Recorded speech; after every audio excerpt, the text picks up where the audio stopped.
Hello everyone, Pioneer and Apple here with the latest Star Wars project, Skeleton Crew. Whatever your opinion on the Acolyte, it was certainly not a highlight of the franchise when put against the movies or even the latest TV shows such as Andor and The Mandalorian. So with Skeleton Crew being the next biggest thing from this world, I was waiting with bated breath, hoping it would be good. But I honestly didn't even know when it was coming out, only knowing hours after its release without having seen a trailer for it. So to say I was surprised would be an understatement. This series isn't going to be for everyone, and a lot of the plot points are a little predictable, but this stands out to me, at least in the episodes we're checking out today among the other later Star Wars projects, lacking returning characters, feeling more like a story in a Star Wars universe more than a Star Wars story. Meaning we can mostly dodge this kind of shit.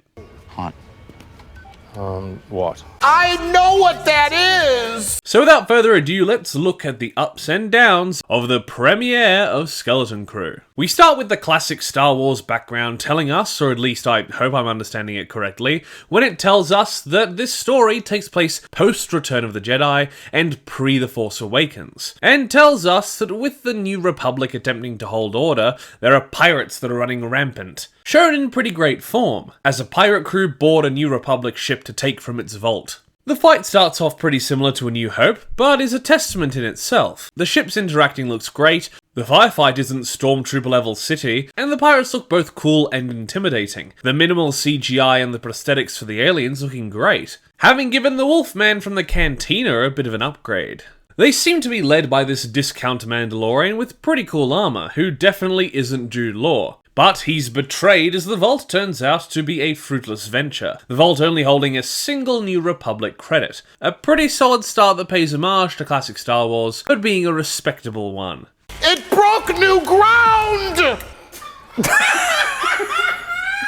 We cut to the title card, not amazingly designed, but pretty visually pleasing all things considered, and meet our actual main characters. The first is a bunch of cliches in the form of a child, Wim, played by Ravi Conyers. And while the character's archetype works rather well, he is written as an annoying, petulant child. And the fact that Ravi Conyers can play that so well meant that he was my least favourite character. And his dad isn't much better. Very much the absentee, my wife died so I put more effort into work than child raising, Wendell. Getting across pretty well that he cares for his son, but in no way knows how to express this and just avoids him. Oh my god, blue milk! Okay, that's one of the more egregious references. These two are definitely my least favourite characters, but the strangest Chekhov's gun is set up as his dad gives him lunch money. Wim makes his way to school, and I really like the design of the city. Yeah, the space between locations is used stupidly later, but the suburbs and the inner city give off a great mix of familiar domestic and futuristic, and with the reveals later on, a little bit of Stepford. Wim's love of Jedi is shown as he plays with his friend Neil, played by Robert Timothy Smith. Sure, he's the usual timid fat friend archetype, but with a great design and a more palatable personality, I'm liking him a lot better. And their friendship, at least from his side, is communicated very well, and his timid support is quite endearing. We get a good reaction from the more normal children. What are you guys even doing? And they board the school tram, being beaten by the nearby cooler kids. The token rebel girls who, even though we aren't properly introduced till later, I'll go over now. First we have Fern, played by Ryan Kira Armstrong, a rebel daughter of a mother that seems to be a part of the administration, and probably the best characterized of the four. Sure, she can be a bit too abrasive at times, but she seems to have the most street smarts. Is quick on her feet plan-wise, and is the most assertive of the bunch. And then we have KB, played by Kiriana Crater. Admittedly, she is the least explored of the group, but has the best design and seems to be the techie engineer of them. She'll probably get more personality and agency later, but while she's here, she gives off good vibes. Give us the vibes! The kids spend their time in school learning from space etch-a-sketches, and the class has a guest speaker, Fern's mum, Farah. They have a test tomorrow, which sounds super sketchy, sorting the kids into working towards the great work, whatever that is. Wim laughed at when he wants to help people and explore. We don't do that here. Wim has his head in the clouds, not knowing their test is tomorrow, and we get some decently written bickering between the two friends. We follow KB and Fern in a pretty good driving scene, ending on a nice joke, summing up their dynamic well. Wasn't that great? Back with the boys, Neil goes to a loving home filled with family, just to, I guess, rub it in Wim's face as he sulks at home alone. Fern is shown to clearly want grander things from life, just in movement and facial acting alone. And after KB tells her she gotta get a new power converter.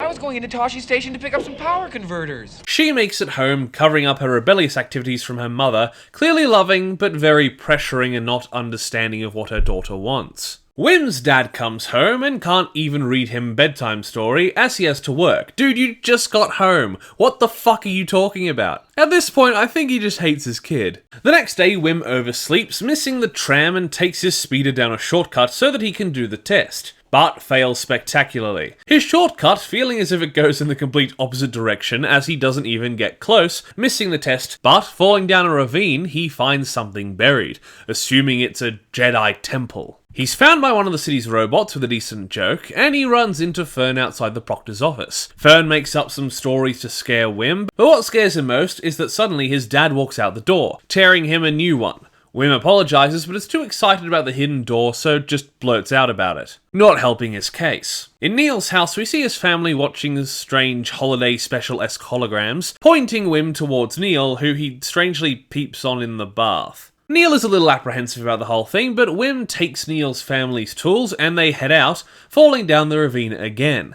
They think they're about to be killed by an ominous voice, but it's just KB and Fern fucking with them. How did they get here before the boys? Jesus, the time travel and maps on this planet make no sense. I don't know, maybe there's time fuckery happening on this planet and it's part of the system near the Kessel Run. Fern and KB try to claim the find, Fern telling another story to freak them out that sounds like Blue Shadow Virus. And using her manipulative skills, Fern gets the boys to do all the excavation for them. Going long into the night, Wim actually being missed at home. With a good display of KB's tech skills, she uncovers a panel and hacks their way into the chamber. Thank God all Star Wars cables are universal connections. Wim's dad is actively out looking for him, good on him, so they hide inside the bunker and start exploring, finding a deactivated droid, accidentally forcing it to pull a lever that traps them in. KB pretty charmingly finds the power center to reactivate the door, but Wim, the little shit that he is, decides to explore and do what else? Exactly what Fern told him not to do, press buttons.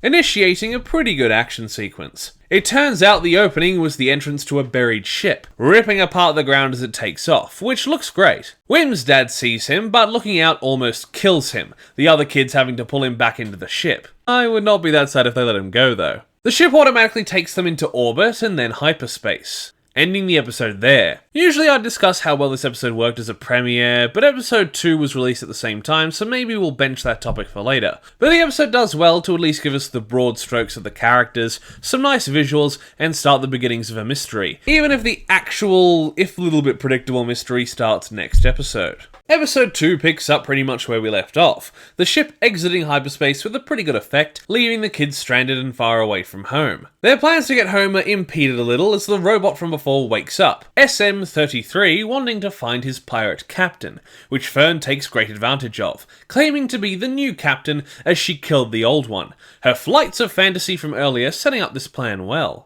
SM-33 seems to be a very competent pilot, deciding to go to a starport to repair the ship, but as he tries to go home on Fern's request, he doesn't know where it is, having never heard of their home planet, Atatin. You think they'd just be able to completely flip the ship around and then go back in hyperspace for as long as they were going forward. But I guess fast return switches are only for TARDISes. So with no other way for the kids to get home, they go to the spaceport. Neil has a little bit of a freak out on Wim, causing him to harumph and leave. Back on Atatin, some of the city's droids come across Wim's dad, who tells them everything. The droids are very perturbed someone would be able to leave. And as if there aren't enough creepy Stepford underlays to this place, the droids are literally massive security cameras on bodies.